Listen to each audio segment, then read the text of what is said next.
ফিরসাব হুজুর আসছে মাগরিবের পরে, আবার চলে যাবে আসার পরে, তাহলে বাকি সময় তার ফিরসাব নাই। তাইলে যদি ফিরসাবরে ভয় পাওয়া লাগে, তাইলে ফিরসাবরে দেখাইয়া 2 ঘন্টা আমরা নাইলে কিছু করলাম না আর কি, হুজুরে যাইতে দেরি, শুরু করতে দেরি নেই। ঠিক কিনা কও? কিন্তু এমন একজন আল্লাহর কথা বলছে এই জন্য যে ফিরসাব মাঝে মাঝে ঘুমায়। ফিরসাব তোমার এলাকায় সবসময় থাকে না, তোমার আব্বা তোমার থেকে আলাদা থাকে। পুলিশ পুরো উপজেলায় যতজন পুলিশ আছে এর চাইতে অনেক কয়েক গুণ বেশি গ্রাম আছে, সুতরাং এক গ্রামে একজন করে ভাগে পুলিশ পড়ে না। তো পুলিশরা ডরাইয়া ভালো কাজ থেকে খারাপ কাজ থেকে বাঁচা যাবে না, তাহলে ফিরসাবে ডরাইয়া লাভ নাই। ফিরসাবে বাজে বাজে ঘুমাই না, তো ঘুমাই গেলে কত মুড়িতে যা মন চায় তাই করবো, হজাক ভাই কেউ তো যা করে। সুতরাং ফিরসাবরে ডরাইয়া তোমরা ভালো হইতে পারতা না, পুলিশরা ডরাইয়াও লাভ নাই। পুলিশে থানাত বইয়া চা খাইতে আসো, তুমি এগুলো দিয়ে কারবার গড়াই লাইতে আসো, ওই সর্দার সাহেব গেছে ভাই এগুলো দিয়ে তুমি ঘটনা গড়াই লাইছো। সুতরাং কাউকে ভয় পাইয়া লাভ নাই। আল্লাহ এমন এক সত্তার কথা বলেছেন, আত্তাকিল্লাহ, তোমরা ডরাইবা আল্লাহ। তাইলে আল্লাহ তিনি কি ঘুমান? তিনি কি ঘুমান? তাকে কি ফাঁকি দেওয়া যায়? আপনার মুয়াজ্জিন সাহেব সাপ দিতে আছে, এই যে সামনে এই রোজা আসতেছে, এই রোজা পড়ে গেছে চৈত মাস। কি মাস? চৈত মাসও পড়বো, ফাল্গুন মাসেও কিছু পড়বো। তাইলে চৈত মাইয়া রোজা, কি রোদের রোদ, মনে হয় যেন বুকটা সহ ফাইটা যায়। তাইলে এই অবস্থায় মুয়াজ্জিন সাহেব, খেয়াল করেন, মুয়াজ্জিন সাহেব সাপ দিতে আছে, ইমাম সাহেব ওযু করতে আছে, কুলিকরণ লাগে 3 বার। এবারে করছে কি, ফইলারটা হালাইছে, শেষেরটা হালাইছে, মাইদারটা ডুব গিল হালাইছে। মনে করেন আমরা ইমাম সাহেবরা তো আর এই কাম করে না।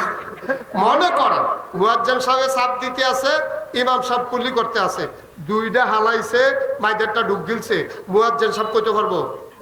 দেখবো মুয়াজ্জিন সাহেব বুঝছেও না। মুয়াজ্জিন সাহেব মনে করছে যে কুলি 2-3 হালাইছে, মাইদারটা কই গেছে, এবারে তো আর কুলি গন্ত আছে না বইয়া বইয়া। ঠিক কিনা কও? তাহলে মুয়াজ্জিনরে ফাঁকি দেওয়া যায়।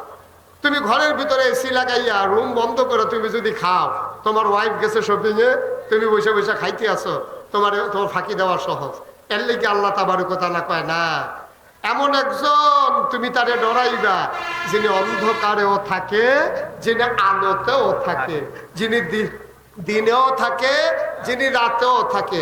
লা তাখুযুহু সিনাতুন ওয়ালা নাউম, যিনি মরেন, যিনি ঘুমান না, ঘুমাবেন দূরের কথা, যিনি ঝিমানো না, তিনি আমার আল্লাহ। সুবহানাল্লাহ বলবেন না? আল্লাহ কি ঘুমিয়ে যান মাঝে মাঝে? ওয়াল হাইয়ুল কাইয়ুম, তিনি চিরঞ্জীব, তিনি চিরস্থায়ী, তিনি সবাইকে দেখে। তুমি আধারে কাজ করলেও দেখে, তুমি অন্ধকারে করলেও দেখে, দিনের আলোতে করলেও দেখে, দরজা বন্ধ করে করলেও দেখে, পানির নিচে ডুবতে 1 ঢুক পানি খেলেও তোমার দেখে। সুতরাং ভয় পাবা শুধুমাত্র, কেবলমাত্র, একমাত্র ওই আল্লাহকে। সুবহানাল্লাহ বলবেন না? এখন আল্লাহর ভয় কেমনে তৈরি করা যায়? ভয় কি জিনিস? এটা তো ব্রাহ্মণবাড়িয়াতে কিনতে পাওয়া যায় না।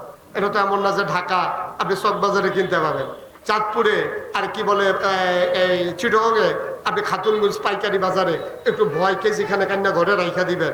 ভয় তো আর এমন জিনিস না। এখন ভয় কি জিনিস, কেমনে ভয় অর্জন করা যায়, এইটা আল্লাহ কোরআনুল কারীমে সূরা বাকারায় 183 নম্বর আয়াতে আল্লাহ বলে দিয়েছেন। আল্লাহ বলছেন, ইয়া আইয়ুহাল্লাযীনা আমানু কুতিবা আলাইকুমুস সিয়াম কামা কুতিবা আলাল্লাযীনা মিন ক্বাবলিকুম লাআল্লাকুম তাত্তাকুন। তুমি রোজা রাখবা কেন? কেন রোজা রাখবা? দরকারটা কি? তোমার ঘরের ভিতরে চাউল আছে, তোমার ঘরের ভিতরে রুহ আফজা ট্যাং সিবিটা আছে, ইসুপগুলের ভুসি আছে, তুকমার দানা আছে, তুমি ইচ্ছা মতো খাইতে পারতেছো, শরবত বানাইয়া ভাত রান্দা, তুমি দোকানের ভিতরে ফয়াজু আছে, তোমার পকেটে টাকা আছে। তো সমস্যাটা কোন জায়গায়? একটা মাস না খাইয়া রাখার দরকার কি? আল্লাহ কয় আমার কোনো লাভ আছে? না খাইয়া থাকলে তো তোমারই লাভ। আমরা বলি আল্লাহ না খাইয়া থাকলে আমাদের কি লাভ? খিদায় মরতে আসি, আর আপনি কোন না খাইয়া থাকলে না। লাআল্লাকুম তাত্তাকুন, এই খিদার কারণে তোমার অন্তরে আল্লাহর ভয় পয়দা হবে। সুবহানাল্লাহ বলবেন না? তাহলে আল্লাহর ভয় আমাদের দরকার আছে নাকি নাই? কথা বলে আছে নাকি নাই? কারণ পুলিশ আপনাকে পারফেক্ট মুসলমান বানাইতে পারবে না, আপনাকে দোদক চুরি ডাকাতি থেকে ফিরাইতে পারবে না। আপনার ইঞ্জিনিয়ার ফাইল আটকাইয়া ঘুষ খায়, কারণ তার কলিজার ভিতরে আল্লাহর ভয় নাই। দুদুকের এই যে যারা কর্মকর্তা, তাদেরকেও ঘুষ দিয়ে থামাই দেওয়া যায়, কিন্তু আল্লাহর ফারেস্তার কলম থামিয়ে দেওয়া যায় না। আল্লাহর ক্যামেরা একটা সেকেন্ডের জন্য বন্ধ করে দেওয়া যায় না। সুতরাং ভয় পাইবা আল্লাহ। ভয় পাবো কারে? কথা করে ভয় পাবো কারে? তাহলে যে হুজুর এই সবাই দিয়ে আব্বা আম্মারে কম বেশি মারে, বাংলাদেশে আব্বা আম্মারে কিছু কিছু মানুষ আছে মারে, কিছু কিছু মানুষ আছে বৃদ্ধাশ্রমে নিয়ে যায়। আপনি একটা প্রমাণ যদি আমাকে বাংলাদেশে দেখাইতে পারেন যে কোনো আলেম তার মায়ের গায়ে হাত উঠাইছে, কোনো আলেম তার বাবার গায়ে হাত উঠাইছে, আপনি দেখাইতে যদি পারেন আপনি আমাকে দেখান।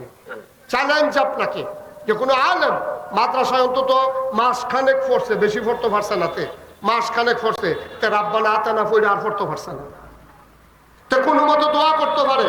এইরকম একটা আলেম আপনি পাবেন না যে মায়ের গায়ে বাবার গায়ে হাত উঠা, কারণ তার অন্তরে একটা জিনিস আছে, তার নাম হলো আল্লাহর ভয়। ঠিক কিনা বলেন? ঠিক কিনা বলেন? আমার দেশে ওই যে বলছিলাম নবীজি পারলো মাত্র 23 বছরে, আমরা পারলাম না এত বছরে। কারণ হলো একটাই, আমরা কোরআন ছেড়ে দিয়ে, কোরআন থেকে আমার সন্তানদেরকে বিদায় করে দিয়ে আমরা সোনার মানুষ বানাতে চাই। হবে না, হবার নয়, কোনোদিনও হওয়ার সম্ভাবনা নাই। ঠিক কিনা বলেন? অন্তর